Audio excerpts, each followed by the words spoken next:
hospitality competition, and as part of the Pro Start State Invitational, the culinary team, and remember, we're in our second year, took home second place, and they executed a 3-course menu in an hour utilizing only 2 butane burners, no access to running water or electricity. And you got to see the pictures because I was hoping they saved some for lunch today, but wasn't that fortunate. Then our hospitality team took home third place, and they presented a comprehensive restaurant proposal for an international airport. The students each won $1,500 and $1,000 scholarships, respectively, and just a great opportunity for them to showcase their skills. Again, look at the pictures because you look at that and you're like, wow, what can they do? Liam had requested that we have a presentation to learn a little bit more about some of the offerings at the COT. Paulette's going to come the last one in May and March with that as they prepare for that. We'll also have come back from Skills USA, where our kids will go to Bangor and compete. So it'll be good timing for that presentation. Any questions? Questions for the superintendent? None? Thank you. No, just sorry. just Great. congratulations to our students for a job well done. I mean, I just want to say how fortunate our students are here to have the opportunities they have at the COT and, throughout all of our programming here in Biddeford, to dream and explore and, try new things and to succeed at what they're doing in the competitions. Like, bravo, like, good for you. Way to show that Biddeford pride. That's Thank you. awesome. That takes us to our student representative reports, starting with Cordelia. So prior to the break, girls hockey played in the Southern Maine Regional Championship for the first time since 2011. Although they lost, they had the second best season since 2009 in the program and the best season since our co-op started. Yesterday, 2 seniors played in the All-Star game. 3 girls were named as all-conference players and 2 were named All-State. Biddeford High School senior Corinne Romano was a finalist for the Becky Schaefer Award, going to a senior who displayed both skill and good character. The girls' basketball season ended over break at the semifinals. 4 girls were named to an all-conference or all-state team this season. The track team took multiple athletes to states last Monday. The girls finished in 18th in the state and the boys finished in 23rd, with athletes in the 55-meter boys hurdles finishing in 7th and 8th, and in the girls hurdle finishing in 6th. And then in triple jump, we had an athlete finish in 8th, and in high jump, we also had an athlete finish in 8th. The boys basketball team received the Sportsmanship Award, and the boys ice hockey co-op is playing in its quarterfinal game against Brunswick right now. There's 8 minutes left in the game, and they're up 3-0. Nice. And then on a non-athletic note, at the high school this Friday, we have passion classes where teachers get to teach about one of their passions that isn't part of everyday curriculum. And starting in March, the high school is running Make It Count March, where clubs and service groups take a week to fundraise for a cause, come up with activities for students, and get people involved through the month of March.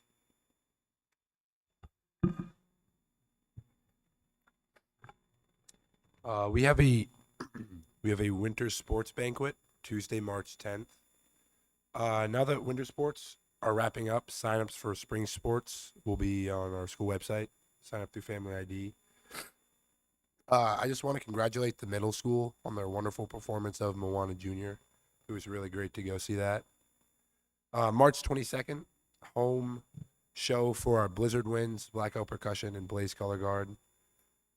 If you'd also like to support the marching arts program, there is a $500 cash raffle with tickets, $20 a piece. That's all I got. Thank you, Marcus and Cordelia. Any questions for our student representatives? Thank you. That takes us to committee reports.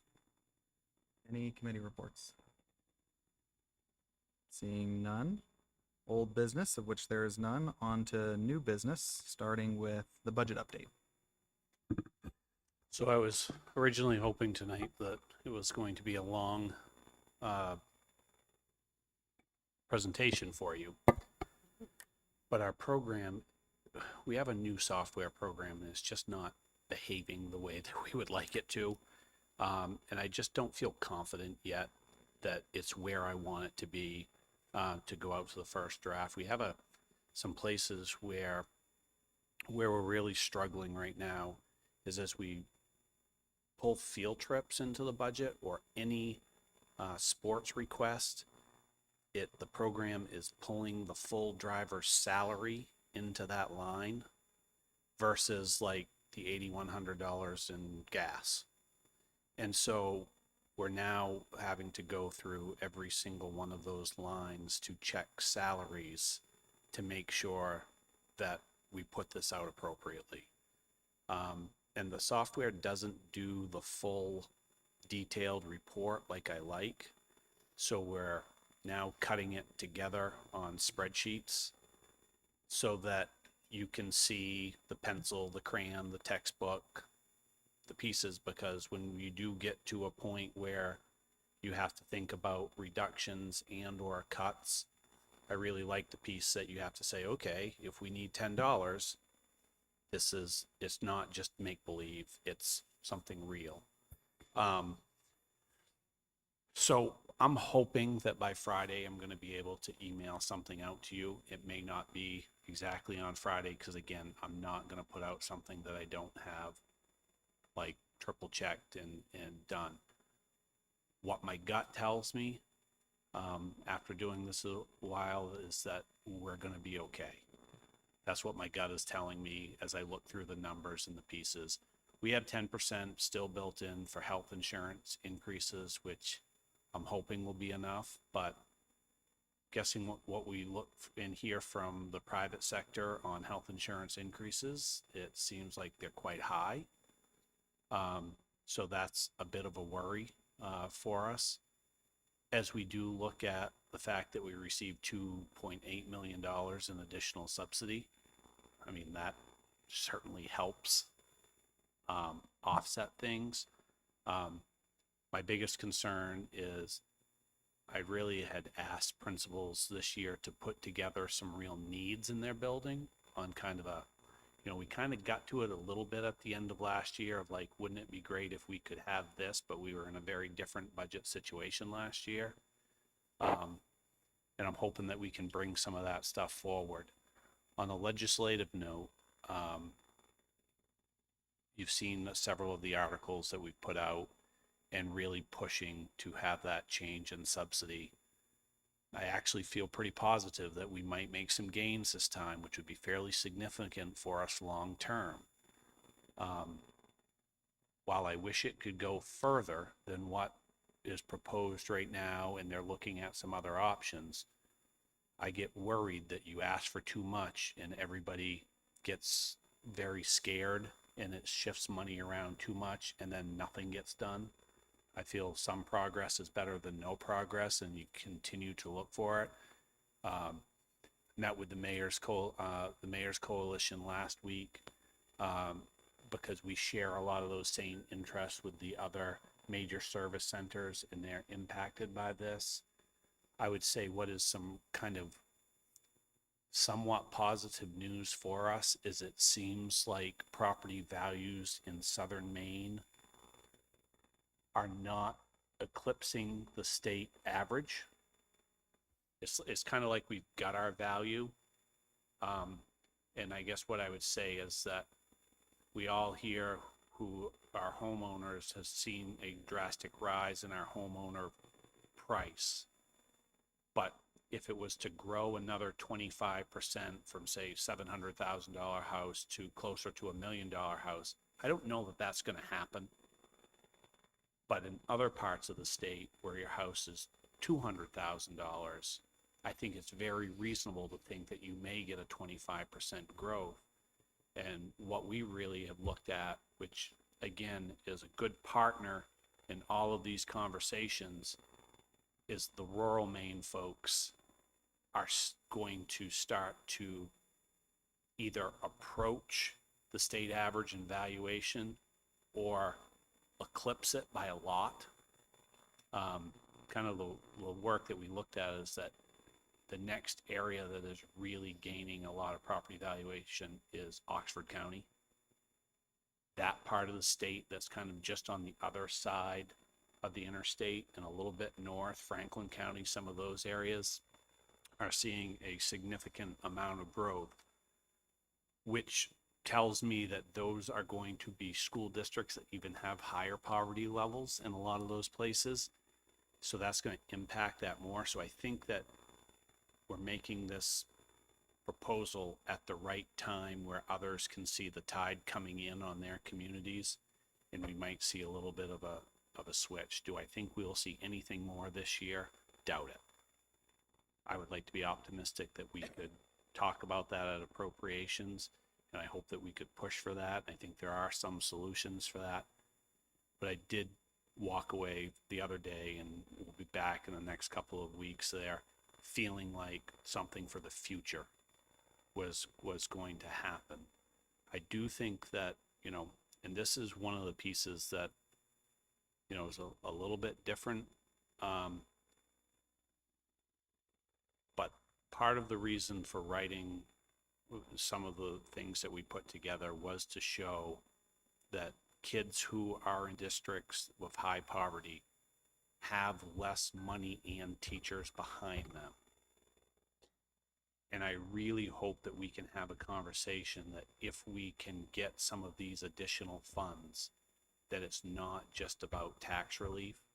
It's about looking at the programs and the options that we have for kids in support, because essentially we're asking some of our staff to do some things that maybe are not always the same in other districts. And so I know there will be a lot of competing interest for additional state funding that would come our way, whether that's for salaries, whether that's for programs, whether that's for tax relief or other pieces. I just hope that we'll have the ability to have that conversation to think about what are the things that maybe we're missing that could be helpful here, if we can get that money to come. Thank you. Marie? I just want to say thank you for all the work in your team and everyone involved has done on this and bringing it to the forefront. I think it's been high time that there had been some movement in the legislature towards this. And, it's not just good for our community, it's good for kids across the state. And so I just want to thank everybody involved for all the work, all the meetings, all the gathering of data that everyone does, to get this out and to put it out in the public and for people to really start talking about it, because you see a conversation now being had, by people. And I think that's really, really, really important, because I think so many people were just so unaware of how this all worked and the impact that it had. So thank you to everyone, and thank you to you and your team for everything that you've done on that. Thank you for that, because I do think that until you look at it, it becomes pretty eye-opening.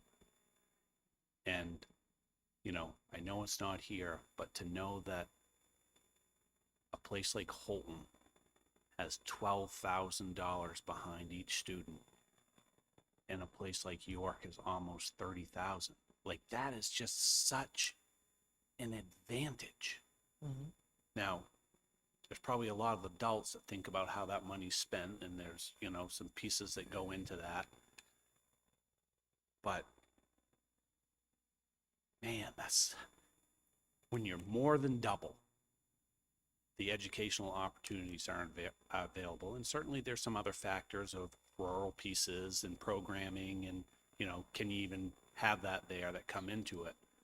But it's a statewide issue, and hopefully we can help drive that change for a little bit more of an equitable situation for all students, even if we make small gains. Amy?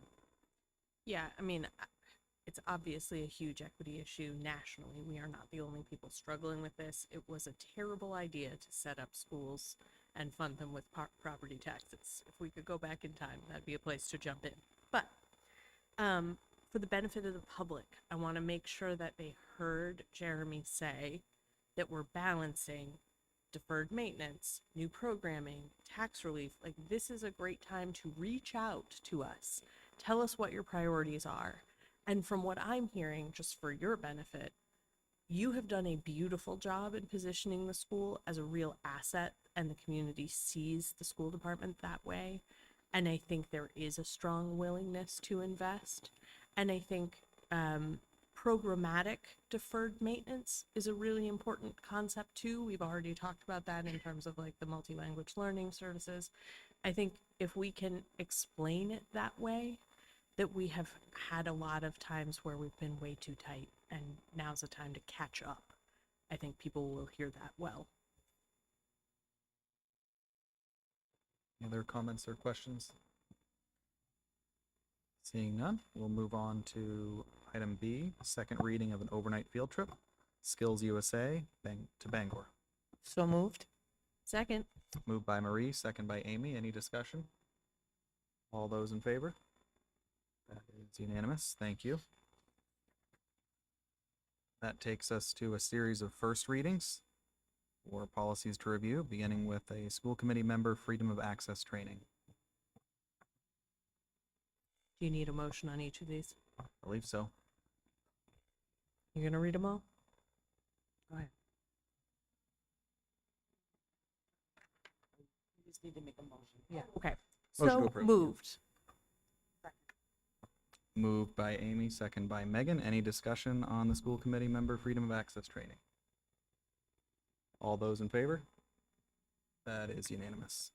Takes us to certification of completion of freedom of access training required by MRSA 412. So moved. Second? Moved by Amy, second by Marie. Discussion? All those in favor? Also unanimous. Another series of first readings for revisions, beginning with remote participation in school board meetings. So moved. Second? Moved by Amy, second by Marie. Discussion? All those in favor? That is also unanimous, recognizing that Tim Stebbins is also online and in support of these. Next on the agenda is rules of order. So moved. Moved by Amy, Second? second by Marie. Discussion? All those in favor? That is unanimous. Pregnant students. So moved. Second? Moved by Amy, second by Marie. Discussion? All those in favor? That is also unanimous. And finally, questioning and searches of students' administrative procedures. So moved. Second? Moved by Amy, second by Marie. Seeing no discussion, all those in favor? That is unanimous. Thank you. Takes us to public participation. 3-minute limit for any item. Anybody online? We're all set. Any communications? I'll just share one. I was able to also attend Moana Junior back at the middle school a few weeks ago and wanted to commend them on their performance. I was telling Doug Stebbins up there how well they had really done it, not just the actors and actresses, but the set design, costumes, even the lights and mics were being operated by students. So very impressive, and wanted to congratulate them on a very successful performance. Megan. I was able to attend a high school unified basketball game this week, and Jeremy, you're right. Like it's one of the best events you can go to. You leave there feeling wonderful. But I also was just so impressed by the size of the Biddeford team.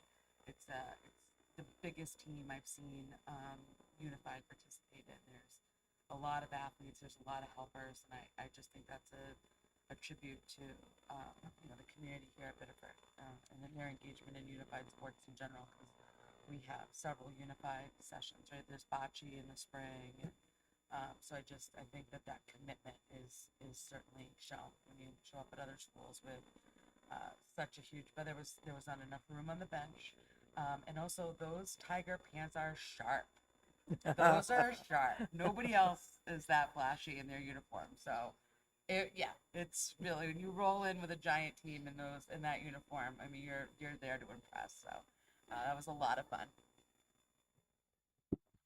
Cordelia just said the boys won their game, their hockey game. Congratulations to them as well. With that, I'll entertain a motion to adjourn. So moved. Second. Moved by Marie, second by Amy. All those in favor? That is unanimous. Thank you. That's the quickest I've ever. Oh, no,